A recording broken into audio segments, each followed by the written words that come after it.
Yes, good morning po ulit sa ating pong lahat. Mga ka-blissful, ito po ulit. Ipagpapatuloy ko po ang paghihiwa.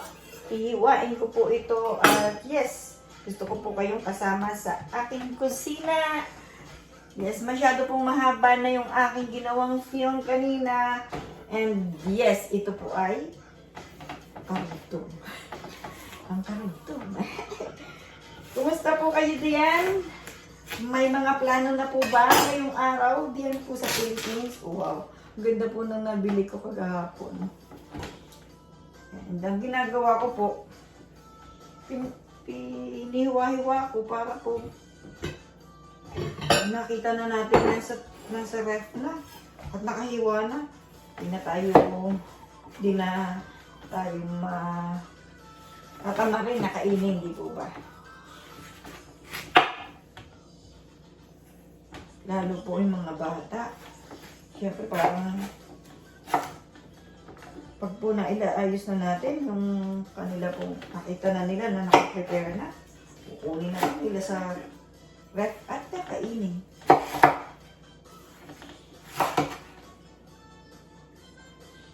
Kasi nagkakatamaran pa, hindi po ba?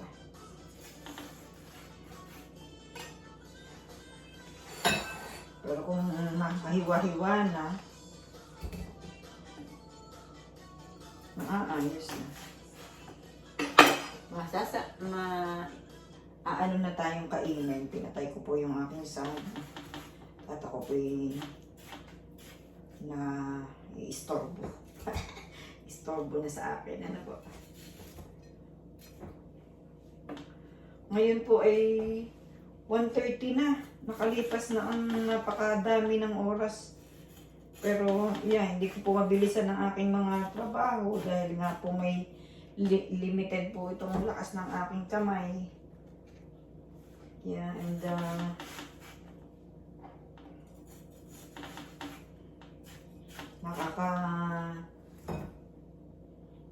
sarap kainin. Nakakapanghinayang po yung nangyari sa akin pong mga kamay, pero posible po na may message yun para po sa aking health. Ano po? Bakit ako'y nagka-carpal tunnel syndrome? Pero posible po mayroon pa po akong dapat gawin at yung experience ko ay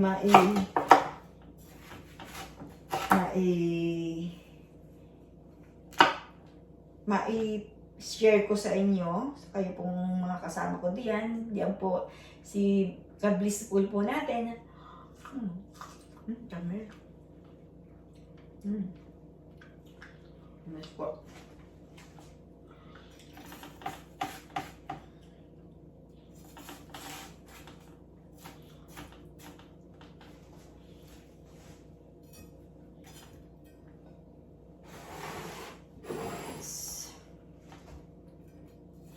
Bilang entrepreneur naman po, diyan po sa atin is kung wala tayong puhunan, mahirap din po, di po ba? Pero lahat po ng dumarating na opportunities, tingnan po natin, baka po kayanin natin or baka kaya pinakita sa atin yung opportunity na yun. That is for us, right? Hindi naman po lahat ay para sa individual yung what I mean is, hindi po lahat ng negosyo ay para sa ating lahat, di po ba? May mga plano, may mga to have something to put my garbage. There you go.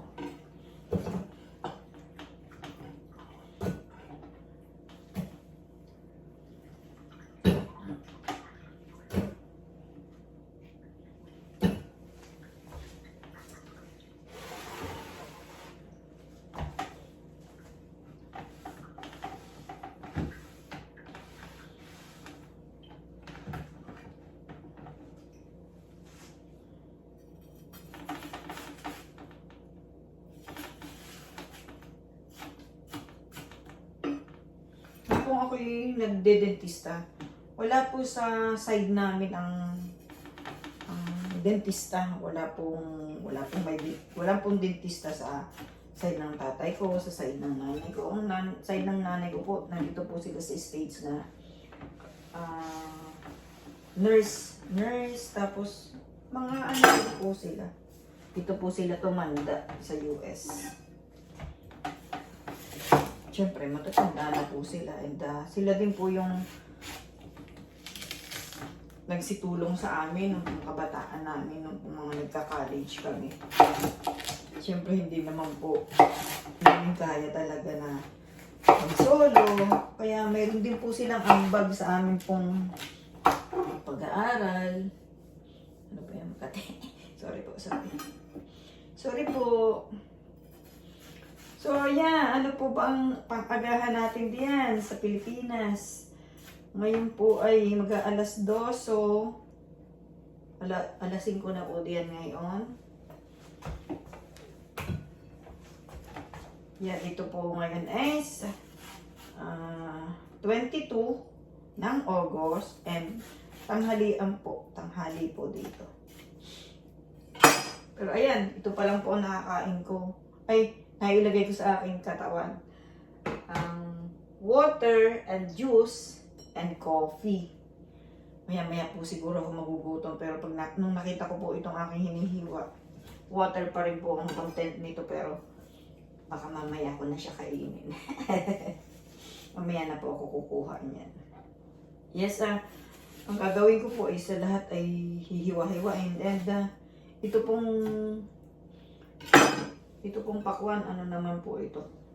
Kailangan ko pong ubusin o maubos ito ng mga 3 araw. Madali lang naman pong ubusin ito.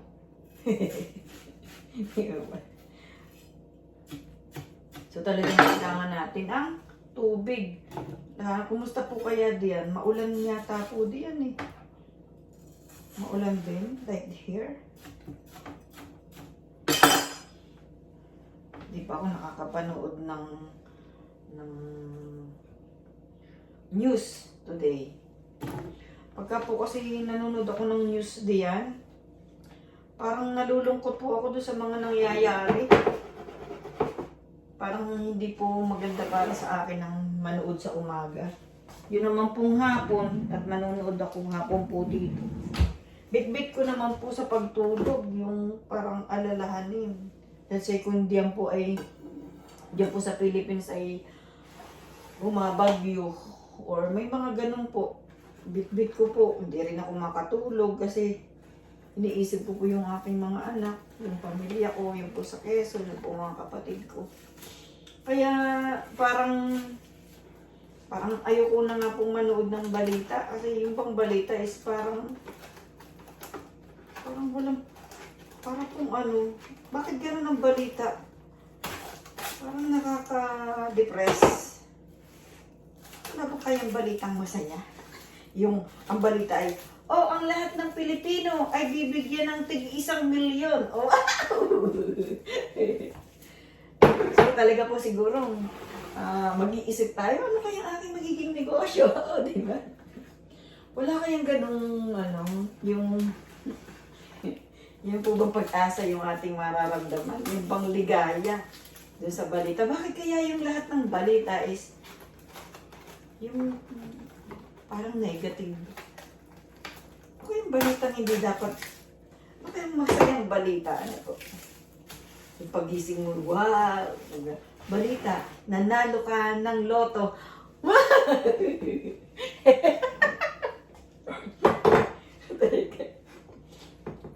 Ang saya na po. Simula po nung kayo'y matuklasan ko, na kayo po ay nandiyan at kayo po ay nakikinig sa aking mga kwento. Sabi ko, dapat nun ko pa ito ginawa kasi para may kausap ako. Yes, para may mga kasi kayo po ay nakikipag-usap sa akin eh, nag-chat po kayo. So, meaning na totoo po yung mga kausap ko. Toong tao. Yes, marami po akong kaibigan pero they're so busy. Busy din po sila dito at ang time po namin dito is Pagka po may full-time job ka dito, pagdating mo po sa bahay, pagod na pagod ka na. Wala ka ng time para sa iba pang gagawin. Matutulog ka na lang. Ikaw din naman ang bubuhay sa sarili mo. Kung may trabaho ka, ikaw rin po magluluto ng kakainin mo. Ikaw rin ang lahat. Kaya nauunawaan po natin kasi dinanas ko po yung dito. Kung bago lang ako dito, kasama ko pa yung mga anak ko. Di po kayo maniniwala, to po ang aking trabaho. Dental assistant sa araw. Sa gabi po itutulog lang ako. Pagdating ko po ng alas 5, kakainin ko yung dalawa kong anak nung dadalawa pa po ang anak ko. I am 35 years old. Ang akin pong kakain po kami and then matutulog po kami ng 6 o'clock. Tigisa po sila sa akin pong braso. Tulog po kami.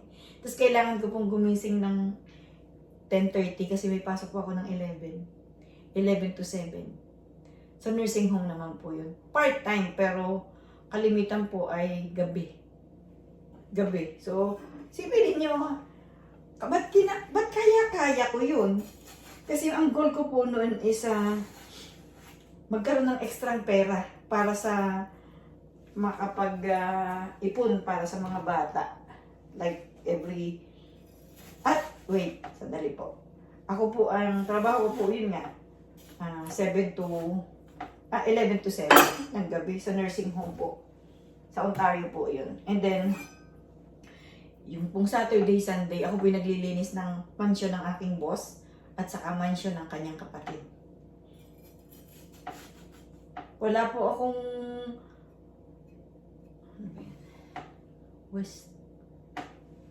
wala po akong sinayang na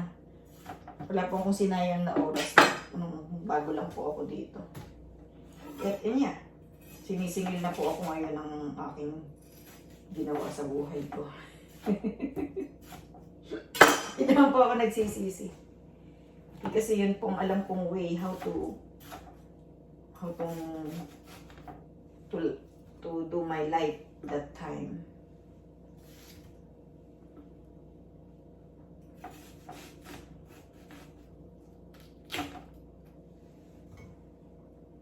There you go. Tapos na, siya po sasaraduhan ko ng cling wrap. Okay. Ang tumulo.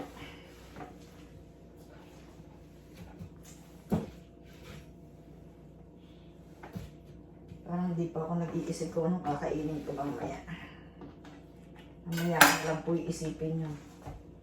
Siguro mamaya pagkatapos ko po nito magpapahinga muna ako. Iidlip ako and then po may mga may mga schedule po akong gagawin. Kaya maraming salamat po sa inyong pagsama sa akin. Napapoy kayo makaraos sa inyong mga ginagawa ngayon. Lagi lang pong tingnan ay possible na kung ano po yung ating gagawin. And be thankful po. Thankful po tayo sa mga nagmamahal sa atin. Mga natin sa buhay, sa ating pong mga kasama.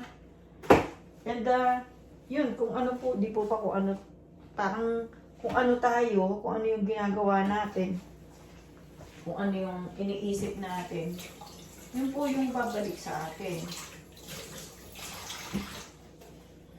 Diba? Kung marunong tayong gumalang sa ibang tao, igagalang din nila tayo. Diba? Yan, ito na nga. Nandito na po ako sa Cantaloupe.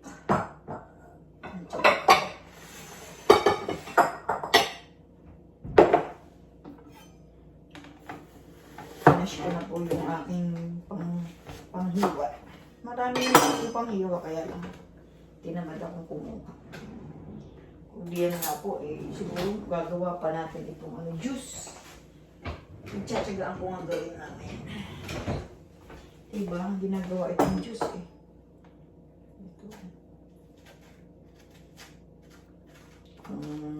Ito. Kung mayroon na po akong taniman ito, matatanim ko siguro. Pero yeah, palamig na po. Wala po akong greenhouse. Meron pong mga iba na yun, nagagawa nila yung greenhouse nila. Pero siguro po, bibigyan din ako ng pagkakataon ng Diyos na magkaroon ng mga ganyan. Kung yun po yung nararapat na para sa akin, hindi po ba?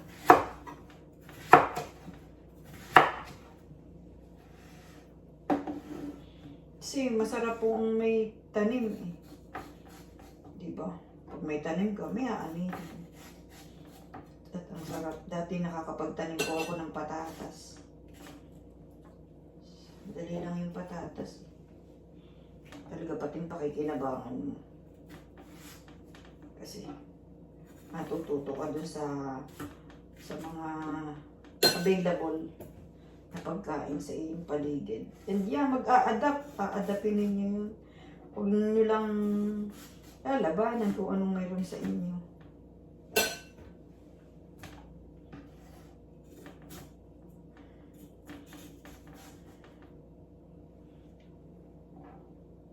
Pagod na. Pagod na po yung binti ko. And gaya po ng sinabi ko sa inyo, kung kahit napanood po ninyo yung aking manhid po yung aking paa. Yung pong mga daliri ko. Yung pong mga ano ko, toes ko. Yung kuko. Parang feeling ko nga po noon, mabubulok na sila kasi hindi ko po alam kung may dumadaloy pa bang maayos na hindi ko po alam kung maayos siya, pero right now po dahil dun sa ginagawa kong pagte-therapy saka pag-exercise, nagkakaroon na po siya ng pakiramdam, pero hindi po katulad nun na talagang maayos.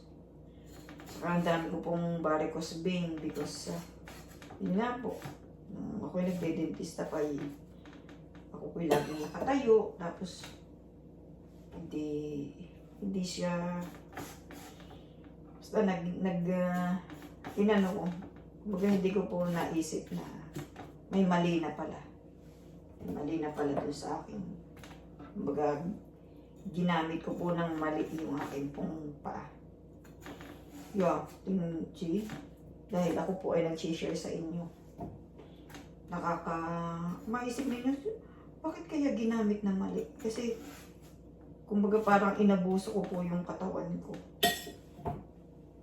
At salamat po sa Diyos at ako ay nabigyan pa ng healing naman po. Mahiling naman po yung aking kamay. And kaya siguro din po, karugtong din yung, diba magkakarugtong po yan, yung kamay, karugtong niya yung iyong baraso. Yung braso, yung spinal cord, and pababa. Di po.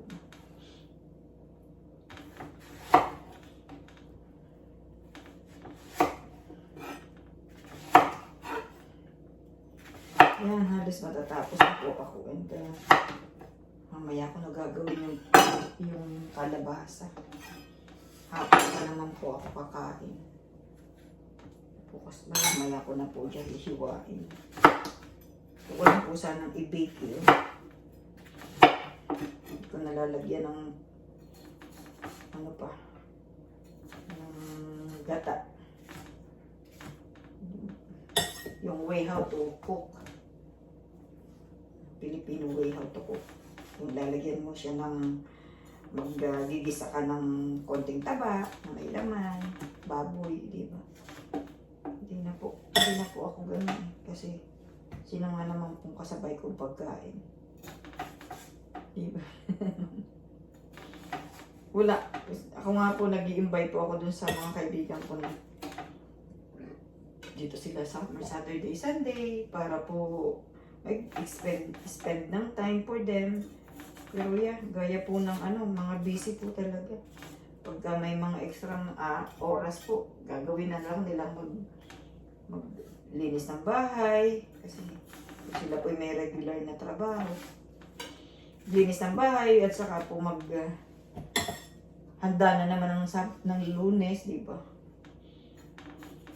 Ganun lang ang cycle ng buhay po dito. Pero yun nga, pagka po summer, ginagawa po nila ng paraan na magkaroon sila ng time para sa kanilang sarili, nagta-travel. Yan, kalimitan po umuwi din sa atin. Pagka may enough na money, na budget. Pero dinidiscourage ko po yung mga kaibigan ko na uutangin pa muna nila sa credit card yung kanilang pamasahe. Huwag na po kasi bibigyan nyo lang ng malaking problema ng inyong sarili. Kasi mag-ipon na lang bago umuwi. And then, umuwi, cash na binili yung ticket. Kasi practical po talaga yun. Isa, gamitin ninyong credit card nyo na mamimiss sa manage po ninyo yung inyong pera. Na hindi naman po ninyo pera yung pa. Kasi para po pagka po may credit card, parang feeling po natin sa atin na yun eh. Hindi po. Hindi talaga. Pag na-mismanage po ninyo yung inyong credit card, in 3.5 years po magdo-double po yung natirang hindi ninyo nabayaran. So yun, isa po yun sa tinuturo namin at pinare-realize po namin yun na hindi ka lang dapat excessive yung iyong paggamit ng credit card. Hindi po siya, ang credit card po ay hindi emergency fund. Yang hirap, ano po. Pero kung ang itinuturo po namin ay paano i-manage yung pera na yung pera mo na mismo na kinita mo.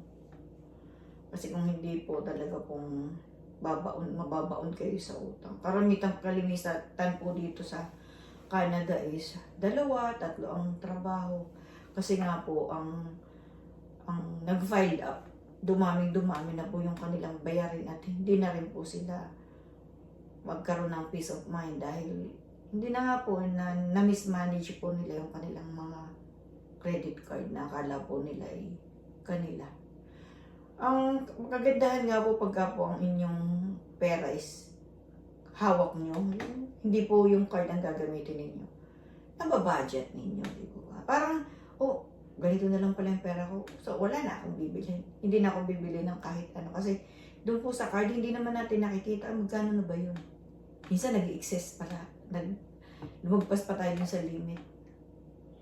And pagka po na-mismanage yung talaga, madami po ako natulungan na ganun, na hindi na po nila natingnan kung ano po yung kanilang mga bayarin. Nag-filed up na po, kulang na yung mga dumarating na pera. Araw-araw, buwan-buwan sa kanila. And saan ka kukuha pag kulang? Mahirap, napakahirap po. Kaya, yun po, tinuturo po namin iyon at hoping na ako po mag-lisensya na doon. Matapos ko na po yun para po ako ay marami rin matulungan. Yeah. Hindi man po ngayon, di sa darating pong panahon. Yes. Maraming salamat po uli and have a blessed day. Magandang umaga po sa inyo diyan. Ngayon po ay Huwebes dito and diyan po ay Friday na ng umaga. Maraming salamat po uli mga ka-blissful and see you tomorrow. See you to the next vlog. I love you ka-blissful. I love you po, mahal na mahal ko po kayo and ingat po kayo palagi. Salamat po.